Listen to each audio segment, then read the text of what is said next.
Il y a une nouvelle qui est venue me chercher. Ben, c'est une nouvelle. C'est pas tant une nouvelle que c'est une vidéo que j'ai vue circuler. Puis savez-vous quoi? À l'heure où je l'ai vu passer, il était même pas encore viral, je dirais.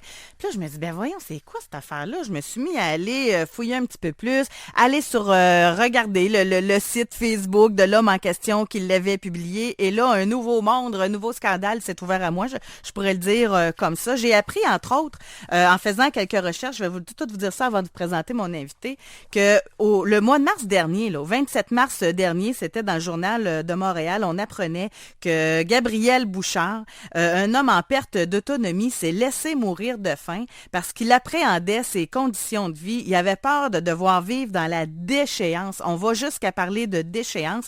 Fait d'autres recherches, m'aperçoit également qu'au mois de septembre dernier, il y a un monsieur Tremblay, même chose. Et là, sur le vidéo de Richard Guillemette, qui est mon invité au téléphone ce matin, lui, il lance un cri encore du cœur en disant là, on a besoin de vous parce que je connais quelqu'un, on nommera pas son nom encore, mais je connais quelqu'un qui veut faire exactement la même chose. Richard Guillemette est fondateur du mouvement Handicap Québec. Lui-même est atteint d'une maladie orpheline qui s'apparente à une maladie neuromusculaire ou à l'amyotrophie spinale. Richard, bonjour. Bonjour, ça va bien, Mme Arsenault? Oui, merci.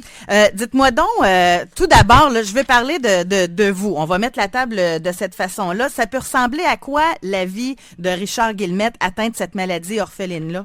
Écoutez, vous l'avez dit d'emblée tantôt, j'ai une amyotrophie spinale type 2, une maladie neuromusculaire très sévère. Moi, je bouge aucune partie de mon corps seul, là. Et comme je le dis dans plusieurs tribunes depuis plusieurs mois, ça m'empêche pas d'avoir une vie normale. OK, bon, c'est quoi une vie normale? Ben, une vie normale, c'est de vaquer à nos tâches quotidiennes pour avoir du plaisir dans la vie. Donc, c'est possible, avec une maladie sévère, oui, un handicap sévère, d'avoir une vie normale. Moi, je suis un homme marié avec une femme qui est travailleuse sociale.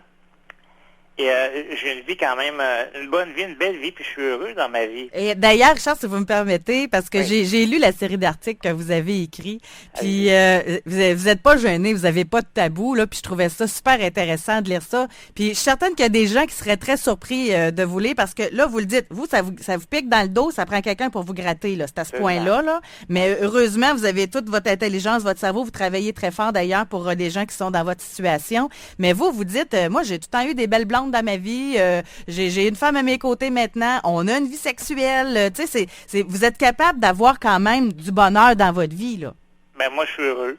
Je suis heureux dans ma vie, puis mais cependant, vous savez, le vrai problème des gens qui ont un handicap sévère comme le mien, c'est pas souvent notre condition, c'est le système, c'est le pays dans lequel je vis qui est un problème.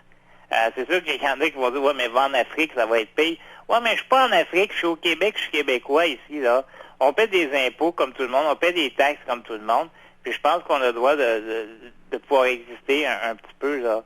Puis en ce moment, je vous le dis, c'est pas le cas. Vous savez, d'emblée comme ça, je vous dis, héberger une personne comme moi à CHSLD Oui. coûte environ 73 000 $ aux contribuables par personne. Me garder à la maison en coûterait beaucoup moins cher. En ce moment, au Québec, on octroie un maximum de 44 heures semaine à 12 $ l'heure pour la majorité des régions du Québec. Ça revient à peu près à 28 000 par année que ça coûte, là. Écoutez, puis on n'a pas un service 24 heures. Pourtant, on a besoin d'un service 24 heures. Mais donnez-moi ces 73 000 $ à moi, là, puis je vous garantis que je vais avoir un service 24 heures sur 24 à la maison. Mais quand bien même, vous en auriez 55 000. Et voilà, vous avez dit exactement. Tu sais, non, mais c'est ça pareil, là, tu sais, d'être capable de faire une économie au gouvernement. Vous, ça vous en donne plus pour pouvoir rester à domicile parce que c'est ça, vous, votre grosse bataille que vous avez, c'est d'être capable de faire réagir le gouvernement puis de leur dire, c'est-tu possible qu'on puisse rester à la maison? Ça va vous coûter moins cher, puis nous, on va garder une qualité de vie au lieu d'être dans un CHSLD. Madame Arsenault, il s'en fout. Écoutez, ça fait des années que je parle de ça, ça fait des années que je rencontre des ministres un peu partout, des sous-ministres. On parle de ça, mais on s'en fout. Les organismes de défense de droits travaillent là-dessus depuis au moins 40 ans. Puis parce qu'on n'a pas le pouvoir de se mobiliser, ben on est mis de côté. On est vraiment traité, vous avez parlé de déchéance tantôt, C'est ça, là. Mais c'est quoi cette échéance-là? Parlez-moi-en, parce qu'il y en a peut-être qui vont se dire, mais là, ils peuvent aller au CHSLD qui y allent, là. Mais pourquoi que vous voulez pas aller dans un CHSLD? Mais pour moi, le CHSLD, c'est une prison. Comme je le dis tout le temps, c'est une prison. On mange à telle heure, on se couche à telle heure. On n'a pas de vie. Écoutez, là, vous, là, Mme Arsenault, aimeriez-vous ça aller vivre dans un CHSLD? Non. Ben non, pas plus on se demande, mais pourquoi? Pourquoi? Parce que ça n'a pas de bon sens. Ça n'a pas de bon sens d'aller dans une prison alors que j'ai rien fait. J'ai rien fait. Je suis un citoyen modèle. J'ai jamais rien fait de mal dans ma vie. Puis la plupart de mes frères et sœurs qui vivent un handicap aussi ont pas fait de crimes. Donc, ils ne méritent pas d'être dans des prisons. Parce que vous dites même c'est prison à vie, sentence à vie avec sur une chaise électrique. Là. Vous avez aimé ça? Oui, j'ai trouvé votre article très bon. Parlez-moi de M. Bouchard. Je sais que vous en avez parlé dans le passé, mais je pense qu'en parlant de cas concrets, ça peut permettre peut-être de sensibiliser les gens. Lui, M. Bouchard, c'est quelqu'un qui avait aussi une maladie orpheline. Écoutez, M. Bouchard, là, était même pas encore à un niveau élevé de sa maladie. Sa maladie, elle débutait. Il pouvait encore lever les mains en haut de sa tête, il pouvait se servir de l'eau, il pouvait faire un peu n'importe quoi, mais lui, puisqu'il avait déjà travaillé dans le communautaire auprès des personnes handicapées, il savait ce qui s'en venait. Puis M. Bouchard a dit, c'est pas vrai que ça va m'arriver à moi. Puis malheureusement, puis je suis très déçu que ça soit arrivé, puis qu'il a été au bout de son geste, il s'est laissé mourir, là. Mais il était bien placé en plus. Il était directeur général du regroupement des organismes de promotion du Montréal métropolitain. Exactement. Vous êtes extrêmement bien renseigné. Mais c'est quelqu'un, on s'attendait pas à ce qu'il finisse comme ça, si je peux me permettre, là. Non, mais vu qu'il connaissait la réalité des personnes handicapées, il a dit non, puis il est allé jusqu'à la fin, puis il en est décédé. Et là, vous parlez de mon vidéo tantôt que j'ai posté sur Facebook. Effectivement, je parlais avec un ami qui travaille avec moi. Quand je travaille, là, on travaille bénévolement au Mouvement Soins Handicap Québec. Et puis, il disait, écoute, Richard, faut que je te dise que là, je suis vraiment tanné. J'ai pas assez de services de soins à domicile. C'est ma femme qui est obligée de m'aider. C'est sa femme qui est obligée de l'aider.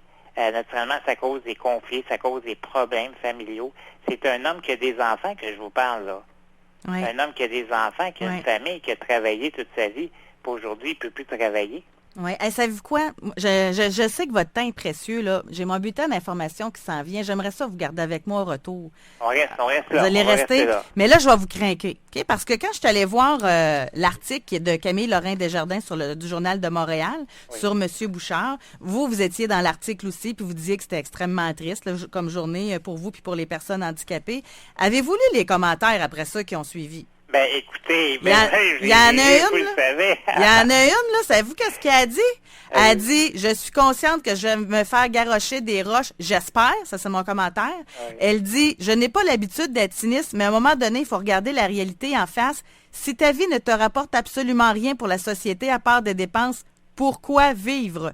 Monsieur Guillemette, quelle est votre part pour la société québécoise? Je vous avoue que je n'avais pas lu celle-là. Puis une chance, parce que ça, mon Dieu, c'est épouvantable d'écrire des conneries comme ça. Alors cette dame-là, qu'est-ce qu'elle pose comme question? Dites-moi ça encore, là. Mais elle, dans le fond, là, vu que vous êtes handicapé, que vous ne pouvez pas apporter rien pour la société, pourquoi vivre? Hein? Pourquoi dépenser de l'argent pour vous? C'est ça qu'elle dit, là. Écoutez, je dois vous dire une chose. Premièrement, là, les personnes handicapées, là, sont des vaches à lait, là, pour la majorité des gens. Vous savez que mon fauteuil motorisé, il y a quelqu'un qui le bâtit, ce fauteuil-là. Oui. Hein, chaque ressort qu'il y a dedans, là, il y a des gens qui les fabriquent, ces ressorts-là. Votre maison qui est adaptée. Bon, les maisons qui sont adaptées, il y a des travailleurs, des préposés, les préposés qui viennent nous lever, nous coucher, nous laver. C'est du travail, ça. Monsieur Guillemette, Richard de votre prénom, on s'arrête, j'ai mon bulletin d'information. Je sais, vous êtes craqué, là, ça va vous permettre de respirer un petit peu. J'ai fait exprès parce que je veux aussi entendre les auditeurs avec cette question-là. Est-ce qu'on devrait faire davantage pour les personnes réellement inaptes au travail? Puis ça, vous le rajoutez tout le temps, ce mot-là, hein? Réellement inaptes au travail de par leur handicap. Il y a deux gros problèmes en ce qui concerne les personnes handicapées. Bon, on en reparle au retour parce que j'ai mon bulletin d'information qui s'en vient. C'est des auditeurs qui veulent également aussi nous parler, 670-9330. Moi, écoutez bien, là, si vous enlevez les bénévoles, moi je suis un bénévole depuis toujours. Enlevez les bénévoles au Québec, là, puis le Québec tombe, il y en a des bénévoles, là. Moi, je veux dire, je m'occupe d'un immeuble quand même de 24 logements pour les personnes à faible revenu et handicapés physiques. Oui. Je le fais, je ne demande rien en retour, absolument rien. Puis en plus, vous voulez faire économiser le gouvernement, là. On revient à ça, puis c'est pour ça, surtout ce matin. Voilà. Là, il y a eu 2 suicides dernièrement. Là, je ris parce que vous m'avez fait rire avec votre expression, là, mais c'est Je suis très... désolé, je suis désolé. Non, vous avez bien fait, j'aurais été pire que vous. Mais c'est grave ce qui se passe, là. Il y a 2 personnes qui très handicapées qui se sont enlevées la vie de peur de vivre dans une déchéance. Il y en a un 3e qui s'en vient si on fait pas rien. Vous savez, José, M. Tremblay, là, de l'Estrie, Oui. vous avez un petit peu parlé au début, là. M. Tremblay, lui, habitait déjà à la maison. Mais là, il y avait eu le feu à l'île verte, là, ça a débalancé tout un CHSLD. Donc, ils ont monté le code de sécurité, puis on dit à ce monsieur-là, vous allez vivre maintenant en CHSLD parce que c'est trop dangereux. Si le feu pogne chez vous, on ne pourra pas vous sauver. Le monsieur, il dit, écoute, je veux vivre chez nous, ça fait déjà 10 ans chez nous, puis je vous signe des Une papiers, décharge, oui. Je vous décharge de toute responsabilité. Mais ils n'ont pas voulu, puis le monsieur s'est pendu. Que c'est triste. C'est écœurant. Oui, restez avec moi. On a un auditeur à qui on va parler qui veut réagir. Daniel nous a joint au 670-9330. Bonjour, Daniel. Bonjour, ça va bien? Oui, vous êtes handicapé vous-même? Oui, j'ai le spina bifida. OK. Et puis, moi, je suis un ami de Richard également. OK. Et puis, ce que je voulais dire, c'est que la situation, non seulement pour les CHSLD, les personnes à mobilité comme moi qui peuvent se déplacer, qui nécessitent une femme de ménage occasionnellement, Oui. Il y a du service pour nous, mais dans un cas comme une personne comme Richard qui veut aller, exemple, s'il habiterait à Montréal pour les autobus à plancher bas, c'est inadmissible. Là. Il y a des autobus qui ont spécialement fait pour nous, pour faciliter notre tâche. Et puis, une fois sur 2, sont non fonctionnels l'hiver. En fait, Daniel nous parle, José, d'accessibilité universelle. Oui. À Montréal, il y a des millions d'argent qui ont été investis dans le transport en commun. Mais le transport en commun, pour les personnes handicapées, mais le transport en commun ne fonctionne pas pour les personnes handicapées. OK. C'est de la vraie Donc, la rampe ne fonctionne pas. Les rampes ne fonctionnent pas. OK.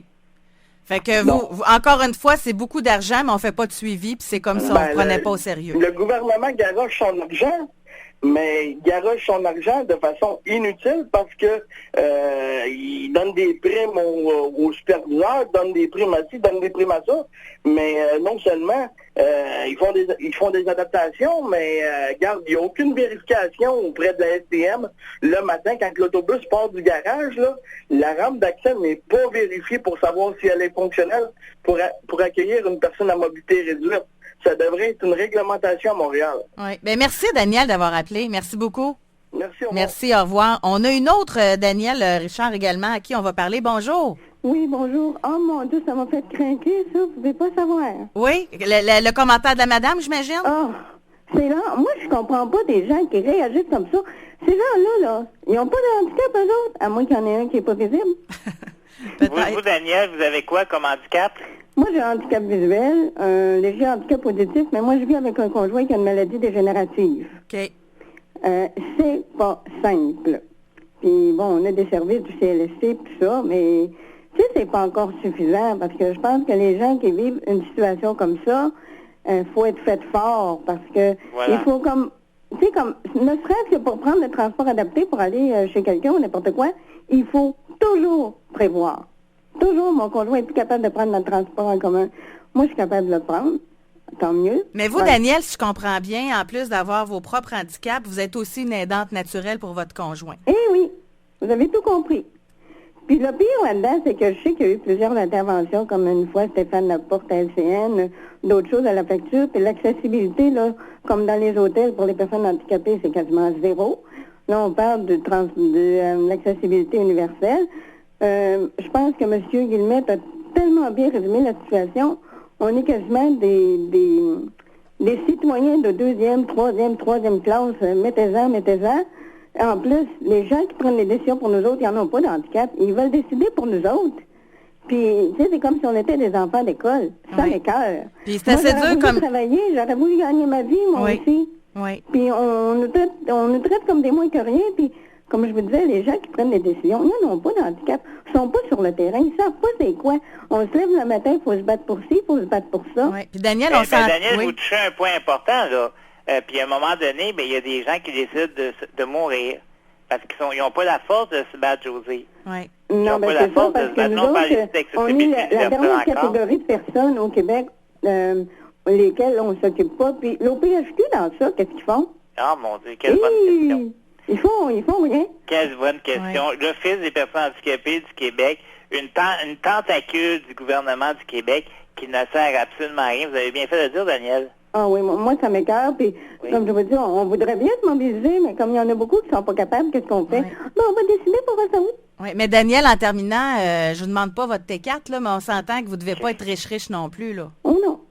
Tu sais, fait qu'en plus, encore là, je pense pas que vous demandiez au gouvernement de vous rendre millionnaire, mais de vous donner les soins nécessaires pour survivre puis vivre un petit peu. Mais on peut avoir une qualité décente, je vous dis, on pourrait en parler pendant 2 heures.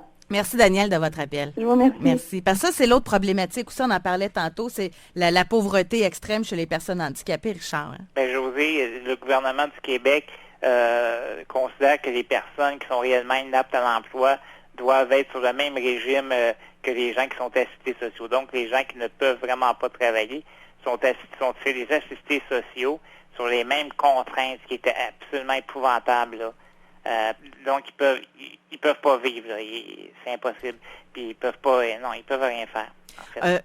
C'est pas de leur faute, en plus. Oui. Mais là, c'est sûr que les gens vont dire, ben, on fait quoi avec ça? Ben, moi, je pense que les personnes qui sont réellement inaptes à l'emploi devraient probablement avoir une souplesse si on les laisse sur l'aide sociale, ou on devrait les changer de régime carrément. Je sais que vous aviez dit que vous étiez un petit peu fatigué aujourd'hui. Je peux-tu vous regarder pour 10 minutes encore? Écoutez, je suis avec vous. On a du plaisir. Parfait. J'ai du plaisir en ce moment. On va à la pause publicitaire. On revient pour la conclusion de cette émission avec Richard Guillemette. On a Patrice qui est en ligne pour nous parler aussi. Si vous réagissez à cette problématique-là, peut-être que comme moi, j'ai eu un choc. Je pensais pas que c'était comme ça. Je pensais pas vraiment, là. Je pensais qu'on prenait plus soin de nos personnes handicapées que ça ici au Québec. Ça vous choque-tu? Êtes-vous handicapé? La vivez-vous, cette situation-là? 670-9330. Les 11h18. Savez-vous quoi? Je trouve ça super le fun d'aborder ce sujet-là. On n'en parle pas des personnes handicapées, ni dans les médias, ou encore, quand il arrive des drames, là, il y en est question, comme entre autres le 27 mars dernier. On a pu l'entendre de Richard Guillemette, mon invité d'aujourd'hui, sur des tribunes pour dire qu'il était triste. Mais savez-vous quoi? Plus loin que ça encore, Richard, avant de poursuivre avec vous, je vais juste lire un statut que vous avez écrit quand M. Bouchard est décédé après s'être enlevé sa vie. Il a dit « Honte d'être québécois, honte d'être humain », alors que tous le savait parce que lui, il a jeûné pendant 2 mois. Une autre personne handicapée s'est suicidée ayant peur de vivre dans la déchéance, rythme de vie que propose le gouvernement du Québec à ces personnes handicapées. C'est allé loin, votre cri du cœur, là? Ben, écoutez, ça fait plusieurs mois, ça fait plusieurs années qu'on en parle, puis pourtant, s'il arrivait encore, puis vous savez, hier, un autre ami me dit que ça va peut-être arriver encore une fois. Vous devez vous sentir tellement impuissant là-dedans, en plus. On fait moi, en tout cas, je fais ce que je peux, mais quand je dis que j'ai honte d'être québécois, c'est que ça regarde tout le monde. Puis aujourd'hui, je vous remercie de nous avoir permis de parler de ça, parce qu'il n'y a pas beaucoup de médias qui le font, mais heureusement, cette année, ça a été une grosse année médiatique, mais il a fallu que ça saigne, et il a fallu qu'il y ait des décès. Exactement. Puis, savez quoi, juste avant de parler avec Ariane et Patrice, j'ai reçu dernièrement, vous en avez peut-être entendu parler, un trio de mamans. C'est 3 mères, parents jusqu'au bout. Ils veulent aussi, eux autres, leur enfant est lourdement handicapé, maladie orpheline aussi, sont obligés d'arrêter de travailler, de rester à la maison avec leur enfant, évidemment. Et ils reçoivent, là, c'est genre 200$ par mois, là, tu sais, pour réussir à vivre. Puis, s'il est donné en adoption, là, s'ils disaient genre, on n'est plus capable de s'en occuper, s'il vous plaît, occupez-vous-en, mais les personnes qui les auraient à charge, il y aurait 30 000, eux autres. Exactement. C'est des incongruités de notre système. On va parler avec Ariane, qui est la maman d'une enfant handicapée. Bonjour, Ariane. Est-ce qu'Ariane est encore là? Oui, je suis là. Oui, bonjour, on vous écoute. Bonjour, moi je m'appelle Ariane, je suis la maman de Maïk, un petit garçon de 6 ans aussi atteint d'une maladie neuromusculaire et une déficience profonde. Oui. Je travaille aussi avec les enfants multi-handicapés, donc c'est là une absurdité complète, car je dois absolument travailler pour pouvoir subvenir aux besoins de Maïk, qui est à la maison et à l'école, dont je paye des gardiennes 28 heures semaine pour s'occuper de lui, car je travaille de soir et de fin de semaine. Ben voyons. Oui. Vous payez quelqu'un parce que vous devez travailler. Oui, exactement. Parce que si vous restez à la maison avec votre enfant, vous allez être dans la pauvreté.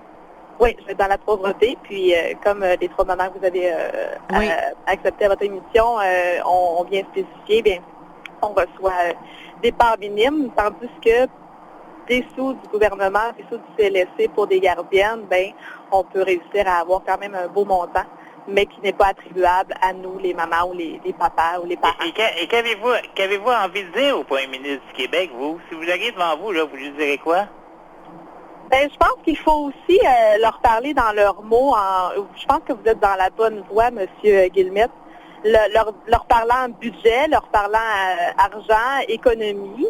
Puis je pense qu'on va réussir avec beaucoup de médias. Merci José de nous permettre de nous exprimer en parents d'enfants handicapés et personnes handicapées. Je pense que si on leur parle dans leurs mots, ben là, ça va allumer une cloche plus que si on parle au niveau social.